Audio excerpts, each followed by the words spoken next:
So, Sägebandwechsel steht an, aber jetzt mal ganz ehrlich, wo habe ich denn schon wieder mein Sägeband hin? Wahnsinn, da hängt eins. Okay, super. Das brauche ich aber nicht, ich brauche das andere. So, damit ist jetzt Schluss, Leute. Wir bauen uns einen French Glied Sägebandhalter. Wem geht's genauso wie mir, dass ihr die Sägebandblätter hier verliert oder verschlammt oder irgendwo an verschiedenen Orten habt? Wahrscheinlich nicht vielen. Aber wir bauen uns trotzdem heute einen Sägeband French Glied Halter, damit ich einfach meine Sägebänder hier schön direkt an der Bandsäge aufgeräumt habe, ohne groß suchen zu müssen, da das eine, da das andere, ach wie auch immer. Ich werde das Ganze aus Restholz bauen, dass es einfach keine Kosten gibt. Ich habe da noch so einiges Restholz rumliegen. Könnt ihr doch gern auch mal schauen. Ja, man kann ihn bestimmt aus Volleiche bauen oder wie auch immer. Nee, will ich ja gar nicht. Soll günstig sein oder soll gar nichts kosten und soll einfach seine Funktion erfüllen. So, wo fangen wir denn überhaupt an? Ich würde sagen beim Material. Schaut's mal, Leute, das ist alles bei mir Restholz. Das ist aus der Restekiste. Das ist noch Multiplex. Das ist noch eine Spanplatte hier unten mit 16 mm und noch 16 mm Fichte, ein Stückchen. Und das sind, schauen wir mal, 40 mm Multiplex. Das flackt einfach bei mir noch rum und das werden wir dafür verwenden. So, natürlich kommt es immer ganz darauf an, was ihr für Bandsägeblätter habt. Ich habe hier 2560 an Länge und zusammen gemacht gibt es sowas. Jetzt nehme ich mal das andere hier, dann sehen wir es besser. Also, schaut's mal. Wir müssen so circa diese Breite müssen wir am Holzstück definitiv haben. Ich habe jetzt auf jeder Seite habe ich noch mindestens 2 cm Platz. Mehr sogar noch ein bisschen, alles gut. Also da müsst ihr jetzt einfach mal mindestens 2 cm Platz lassen, von der Größe her. So, dann schaut einfach mal zu. Ich weiß selber noch nicht ganz genau, wie ich es mache. Ich beschreibe einfach mal, was ich mache. Ich messe jetzt erstmal hier in die Mitte ab, zeichne das Ganze mir hier an und nehme das dann einen Zirkel. So, was haben wir denn überhaupt für einen Durchmesser von unserem Sägeband hier? So, circa 28, dann möchte ich 2 cm nach innen haben und 2 cm nach außen haben, dass wir dann eine Auflagefläche haben. Also 28, 32 machen wir jetzt hier erstmal unseren schönen Kreis mit 32 cm. Bei mir wird es ja dann an die French Gliedwand rankommen und deshalb nehmt ihr mal schon mal eure Leisten, die ihr dann normalerweise auch benutzt und legt sie einfach mal ein und dann messt ihr den Abstand zwischen dem oberen und der unteren Leiste einfach mal dran. Bei mir sind es 23 cm und das merkt ihr euch mal, denn das übertragen wir jetzt auf unser Brett. Gut, das machen wir erstmal. Hier haben wir ja die Mitte angezeichnet. Jetzt zeichnen wir hier auch noch die Mitte an. Das sind ja bei mir 32 cm. Das heißt, die Hälfte sind 16. Dann machen wir hier mal einen Strich hin. Und jetzt haben wir ja unsere 23 cm. Nehmen wir davon die Hälfte und 11,5. So, hier einen Strich hin. Und nochmal bei 11,5 dort unten irgendwo. Gut, jetzt machen wir aber unseren ersten Kreis. Wir haben ja gesagt, wir wollen da 2 cm über das Sägeblatt raus. Das habe ich jetzt mal ausgemittelt. Das ist irgendwie so.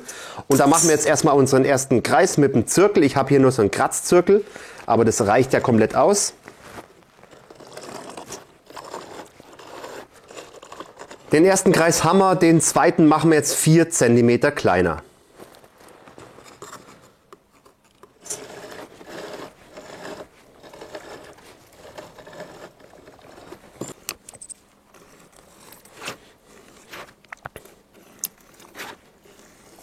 Gut, das müsst ihr jetzt so vorstellen, nur dass ihr einfach mal wisst, was ich jetzt damit machen will. Und zwar, so wird es dann praktisch an die Wand kommen.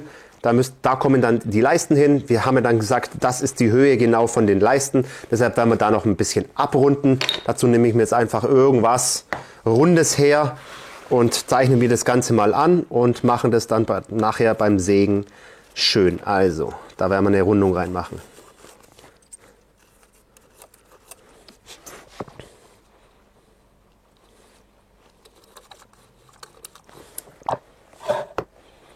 So, wo machen wir weiter? Ich lege nochmal das Sägeband jetzt einfach hier hin, das Sägeblatt. Also, ich denke mal, wir werden jetzt erstmal die wo die Teile aufgehängt werden. Und zwar habe ich da mir gedacht, ich nehme dieses 40 mm starke Multiplex. Ihr könnt natürlich auch anderes Material nehmen und dann zusammenleimen. Ihr müsst bloß bedenken, die Höhe vom Sägeblatt, wo es dann überlappt, das muss mindestens gegeben sein. Sonst passt da keins drauf. Je nach Stärke eures Sägeblatts, ihr könnt es natürlich auch doppelt so hoch machen. Da könnt ihr vielleicht dann 2 oder 3 Sägeblätter dann an derselben Stelle dann hinmachen. Aber bedenkt bitte die Höhe. Gut, da wären wir jetzt mit der Lochsäge. Ich nehme hier eine 38er Lochsäge und werden da mal jetzt ein paar Dinger rausmachen. Wir brauchen hier 1, 2, 3, 4 mal 2 auf der Rückseite. Also das heißt, wir brauchen 8 solche runden Teile.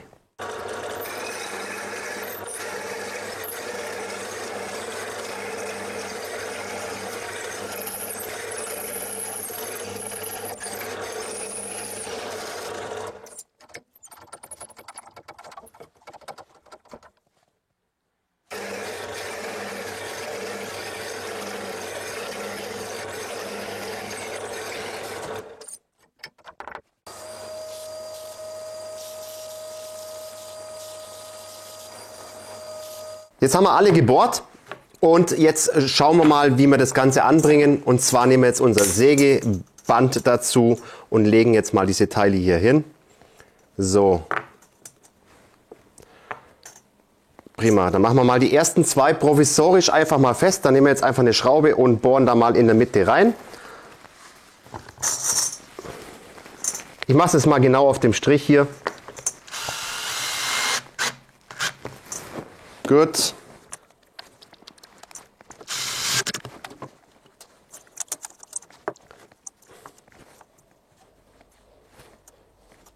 Wir gehen jetzt mal davon aus, dass es auf der anderen Seite ganz genauso dann sein wird, weil das Sägeband ändert sich ja nicht. Jetzt nimmt einen Bleistift und zeichnet jetzt erstmal diese Rundungen hier an, weil die werden wir dann nämlich nachher aussägen. Ihr müsst es natürlich nicht machen, um Gottes Willen, es schaut einfach nur cooler aus, wenn wir es machen und aussägen. Jetzt machen wir nochmal hier eine schöne Rundung hin, einfach da mal anlegen, nehmt halt einfach mal eine Wunschgröße an Radius, was ihr da haben wollt und zeichnet hier noch Rundungen an. Jetzt haben wir das Ganze soweit angezeichnet, das werde ich jetzt an der Seite, werde ich mit der Bandsäge einfach mal aussägen und hier in der Mitte mit der Stichsäge.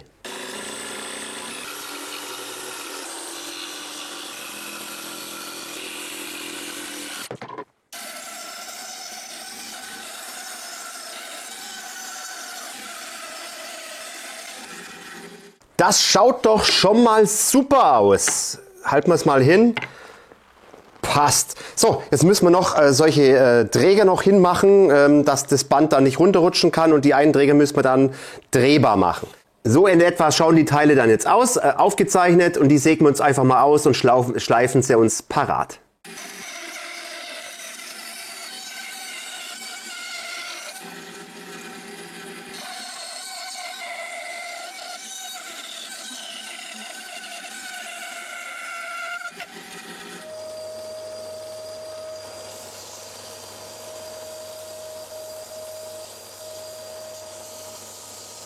Schaut, das sind sie geworden und jetzt habe ich schon mal ausgelegt, wie es dann im Endeffekt dann rauskommen soll.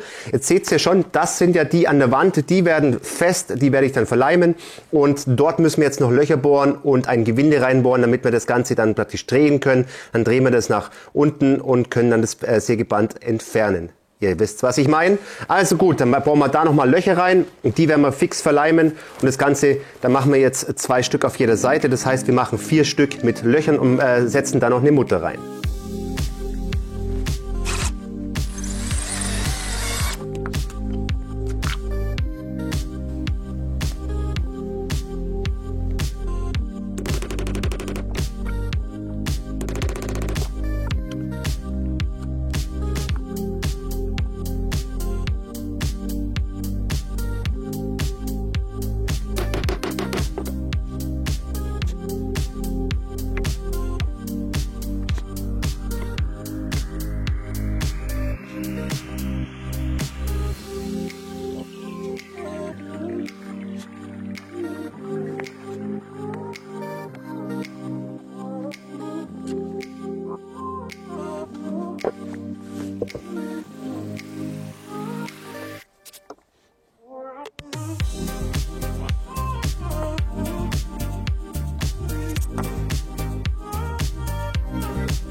Ich habe jetzt noch was vergessen. Also ihr habt es gesehen, ich habe das jetzt alles hier hingeklebt mit Sekundenkleber und Aktivator.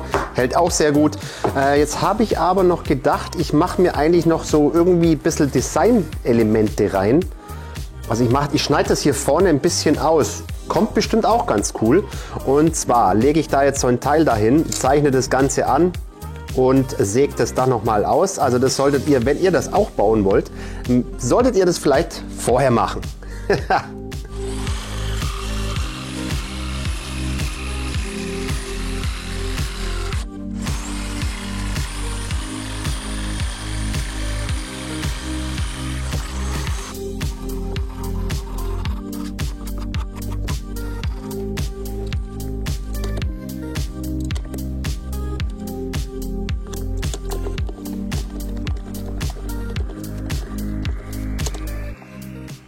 So, meine Lieben, wir sind fertig.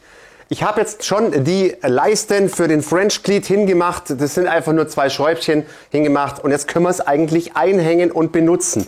Es schaut doch schon mal ganz gut aus. Also probieren wir es jetzt mal. So, schauen wir, ob es passt. Perfekt. So, jetzt ist es einfach nur noch so, ich muss nur noch öffnen, muss keine Sägeblätter mehr suchen und einfach runternehmen, kann das andere von der Bandsäge wieder drauf tun und so weiter. Wenn ich das nicht mehr brauche, tue es wieder einfach drauf auf meinen Halter, mache hier zu. Und schon sind die Sägeblätter richtig schön aufgeräumt und vor allem passen locker von den dünnen 3, 4 hier drauf. Von den dicken hätten wir es ein bisschen hier höher machen können, dann passt auch noch ein anderes breites drauf. Also richtig geil. Schreibt mal unten in die Kommentare, wie ihr das findet. Also ich finde es irgendwie geil. Aber wie gesagt, schreibt es mal unten rein. Leute, ist es notwendig? Nee, es ist nicht wirklich notwendig. Ich meine, ganz ehrlich, ich kann auch meine Sägeblätter irgendwo anders lagern, aber ich bin halt so ein Chaosmensch. Ich verlege die Dinger immer irgendwo, sind in der Schublade, dann sind sie mal da, wie auch immer, und so habe ich es immer am selben Fleck. Kann man es noch schöner machen? Ja, kann ich euch zustimmen. Man kann es noch viel schöner machen. Man kann anderes schönes Holz verwenden. Nee, wollte ich aber nicht. Ich wollte einfach Restholz verwenden. Das ist alles Restholz, was ich doch noch gefunden habe in diesen Größen, was halt einfach dazu gepasst hat. Kann man es anders bauen und nicht so aufwendig? Natürlich auch. Man muss es nicht aussägen, man muss es nicht schön machen, wie auch immer. Ihr könnt es auch Rundhölzer verwenden für das Ganze zum Draufspannen. Ihr müsst es nicht mit der Lochsäge aussägen, wie auch immer. Das könnt ihr alle selber für euch entscheiden. Und wer noch kurz wissen will, wie man so ein Sägeband zusammenlegt, damit es einen schönen Kreis gibt, schaut's mal her. Am besten tragt ihr Handschuhe, um euch nicht zu verletzen. Es gibt mehrere Möglichkeiten, das zu machen. Ich mache es immer in dieser Variante. Einfach hier packen mit dem Handschuh und dann einmal drehen, schon mal ein bisschen runtergehen, zweimal drehen und schon klappt das Ganze zusammen. Und dann brauchen wir nur noch ein bisschen dran wackeln. Und schon haben wir unseren schönen Kreis und das Sägeband richtig schön zusammengelegt. So Leute, ich hoffe, ich konnte dem einen oder anderen jetzt mit so einem kleinen Idee irgendwo weiterhelfen. Vielleicht habt ihr das gleiche Problem wie ich. Wenn ja, baut es einfach nach. Ist ein cooles Gadget, muss ich sagen, und macht sich auch gut an der Wand. Leute, wir sind am Ende des Videos. Lasst einen Daumen da, wenn euch das Video gefallen hat. Abonniert den Kanal, vergesst die kleine Glocke nicht. Ich würde sagen, bis zum nächsten Mal und Servus aus dem Allgäu.